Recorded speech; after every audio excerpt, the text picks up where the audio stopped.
તો ચાલો મિત્રો, આજે આપણે આવી ગયા છે આપણી ઓફિસે અને આ છે કિશન અને આ છે જીલ.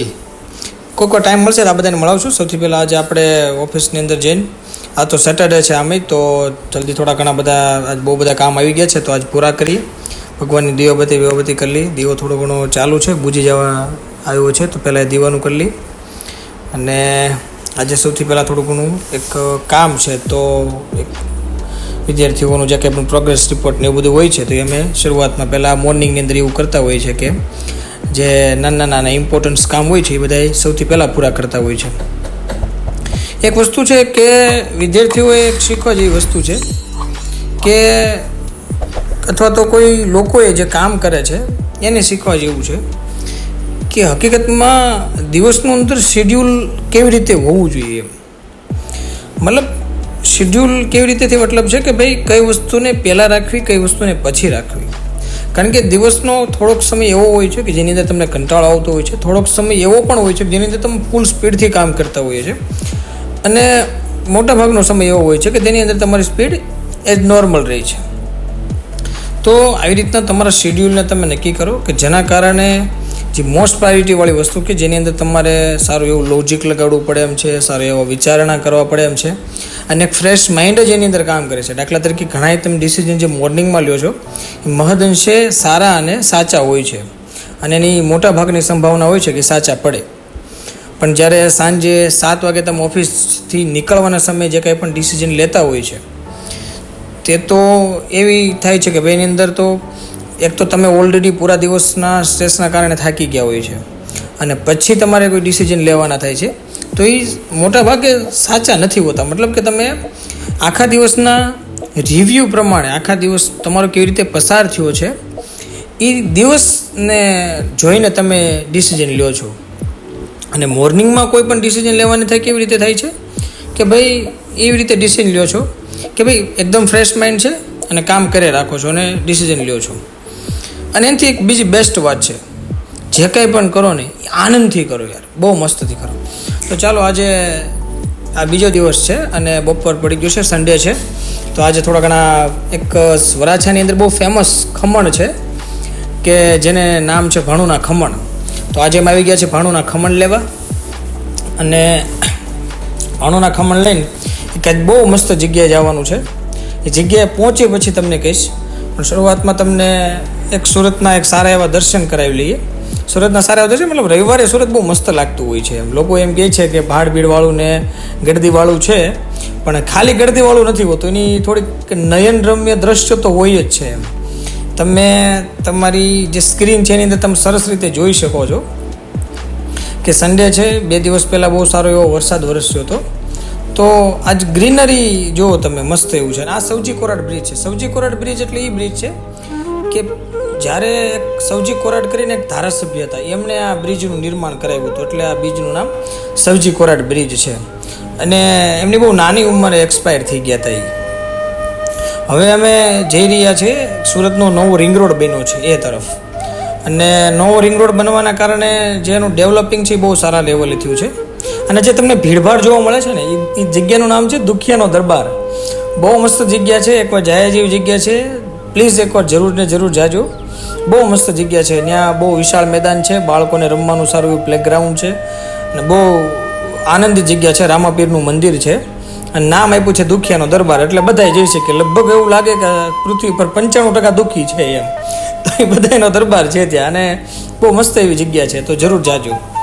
અને હવે જે જગ્યા તરફ જઈ રહ્યા છે તે આપણે હમણાં જે વાત થઈ કે સન્ડેના રોજ જે જગ્યાએ જવાનું નક્કી કર્યું હતું, એ જગ્યા કે એક બહુ મસ્ત એક ભગવાનનું મંદિર છે. અને એ મંદિર ઘણા ક્રાઇસિસમાંથી બહાર આવ્યું છે. જો આપણે ભગવાન પાસે એવું માગતા હોય છે કે ભગવાન તમારી પાસે, પહેલાં વાત કરી લઈએ મેન કે આ છે ઘલુડી હનુમાન દાદાનું મંદિર છે, જે કષ્ટભંજન દેવ છે. એમના મંદિરને પણ એકવાર એવું હતું કે ભાઈ ટ્રસ્ટને ફંડ ભેગું કરીને કંઈક કલેક્ટર, એમાં ત્યાં લખેલો છે, આખો ઇતિહાસ ત્યાં લખેલો છે. તો મહેરબાની કરીને ત્યાં જાજો અને વિઝિટ કરજો, આ મંદિરના દર્શન કરજો, બહુ મસ્ત છે. જો સાળંગપુર ગુજરાતમાં રહેતા હોય, અને જો સાળંગપુર કદાચ ન જઈ શકો પણ ઘલુડી મંદિરે હનુમાન દાદાના દર્શન કરી લો એટલે સાળંગપુર જેટલું જ ફાયદો છે અને પુણ્ય મળે છે અને આનંદનો લાભ થાય છે, મતલબ આનંદ થાય છે તમને મંદિરે જઈને. અહીંયા ઘનશ્યામ મહારાજ અને સાથે સાથે બીજા અલગ અલગ ભગવાનના ઘણા મંદિરો નાના નાના છે, પણ મુખ્ય ગલુડીનું જે મંદિર છે એ હનુમાન દાદાનું મંદિર તરીકે પ્રખ્યાત છે. અને જ્યારે બહાર એક બહુ મસ્ત ખીચું મળે છે, એ જરૂર ખાજો તમે. બહુ મસ્ત ખીચું મળે છે, બહુ ટેસ્ટી હોય છે. બીજું કંઈ જાજુ ખાવાનું ત્યાં નથી, પણ ખીચું બહુ મસ્ત મળે છે. અને હવે એક મંદિરની બહારની બાજુ જ્યાં અમે જો જઈ રહ્યા છે, ત્યાં ડાબી બાજુ એક મસ્ત શિવજીનું મંદિર છે, બહુ મસ્ત શિવજીનું મંદિર છે. તો એનો પણ એક સારો એવો લાભ મળે છે. જ્યાં હનુમાન દાદાનું મંદિર હોય ત્યાં મોટાભાગે શિવજીનું મંદિર તમને મળી આવે છે, દેખાઈ આવે છે. અને બહુ મસ્ત શિવજીનું મંદિર છે, ભોળાનાથનું મંદિર છે. અને હમણાં શ્રાવણ માસ પણ આવે છે, તો ભોળાનાથ તો ગમે ત્યાં હોય, ભોળાનાથ તો ભોળાનાથ કહેવાય. જરૂરથી દર્શન કરવા આવજો હનુમાન દાદાના મંદિરે પણ. અને બહુ સરસ મંદિર છે. સન્ડે હોવાથી અહીંયા લોકોની ભીડ પણ બહુ છે. સન્ડે એટલા તો સેટરડે પણ બહુ જ હોય છે એમ. અને બહુ મસ્ત મંદિર છે. હવે અમે પાછા જઈ રહ્યા છીએ ઘર તરફ, પણ જો એકદમ નયનરમ્ય વાતાવરણ છે, બહુ મસ્ત વાતાવરણ છે.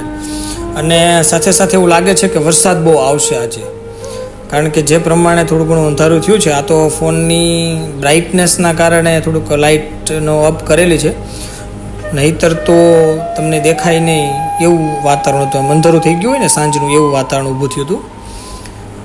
અને એક જો યાર, એક ચોમાસું એક એવી ઋતુ છે કે જ્યારે એક સુષુપ્ત અવસ્થાની અંદર જે બીજ રહેલું હોય ને, એમાંથી એક બહુ મોટું વૃક્ષ બનવાની ક્ષમતા ધરાવી દે ને, એનું નામ ચોમાસું છે.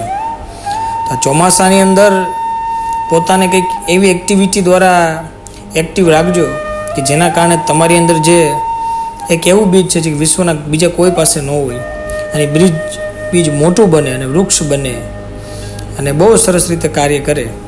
કારણ કે કોઈક વ્યક્તિની અંદર એક ખાસિયત હોય છે, કારણ કે કેટલો મોટો લીમડો હોય છે, પણ આ લીમડાની અંદર બધાએ પાન તો સરખા નથી હોતા ને, બધાની કંઈક ને કંઈક તો ખાસિયત હોય છે. તો જરૂર ને જરૂર ચોમાસાની ઋતુનો લાભ લેજો. અને ચોમાસાની ઋતુ એવી છે કે 16 કળાએ જે કુદરતી સૌંદર્ય છે ખુલી ઉઠ્યું હોય, તો બહુ મસ્ત અને આનંદિત વાતાવરણ હોય છે. અને લાભ લેજો, બહુ મસ્ત. અને કોઈક વાર રવિવારે આવી બધી વસ્તુ જઈજો, કોઈક હોટલ અથવા કોઈક એવા પ્લેસ કે જે મતલબ કે જે સિમેન્ટ કોન્ક્રીટથી બના હોય. દિવસના અઠવાડિયાના 6 દિવસ તો સિમેન્ટ કોન્ક્રીટથી પસાર કરીએ, કોઈક વાર તો કુદરતના ખોળે રમીએ. અને આનંદ આવે કે યાર કે ભાઈ એટલા મસ્ત આઝાદ ભારતની અંદર રહીએ છીએ કે જે આઝાદી માટે કેટલા લોકો હેરાન થયા, દુઃખી થયા.